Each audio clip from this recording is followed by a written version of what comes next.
We think it is very important to give accurate numbers to the public. PCR and antigen tests are taken with nasal swabs and used to determine whether someone has an active infection of the COVID-19 virus. If it says that you are positive, there is a very high likelihood that that is correct. According to Shannon's chief medical officer, Dr. Chris Barnett, a negative PCR test means that a person is likely not infected with a virus. So the PCR test is done through a nasal swab, so it takes a sample of mucus from your nasal passage and it is testing for some genetic material within the virus. That test takes a small amount of genetic material and amplifies it to a much larger number so that it can be readily seen in the test. However, a negative antigen test does not rule out COVID-19.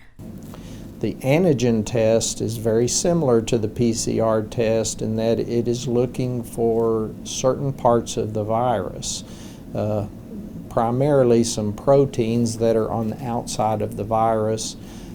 However, that test is not able to amplify the viral particles, and therefore if there are not enough present in the sample, then it will not show a positive result. While PCR tests are seen as the more reliable of the two, they are in limited supply and samples have to be sent out to labs for processing, with a current turnaround time of 24 to 48 hours.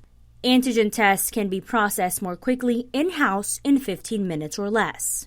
At the Shannon drive-through testing sites, half of people who arrive for COVID-19 testing are given PCR tests and the other half antigen tests.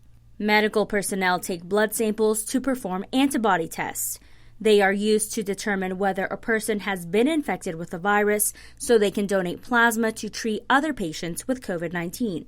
Even with all the testing, Dr. Barnett says the number of positive cases reported every day does not accurately reflect the number of people who are infected because of the small percentage of the population that is being tested. 5 to 10 times as many people actually have the virus as those who are getting tested. For people who feel like the numbers are over-reported, it's actually the other way around, that a lot of people do not get tested and go through this illness with minimal or no symptoms.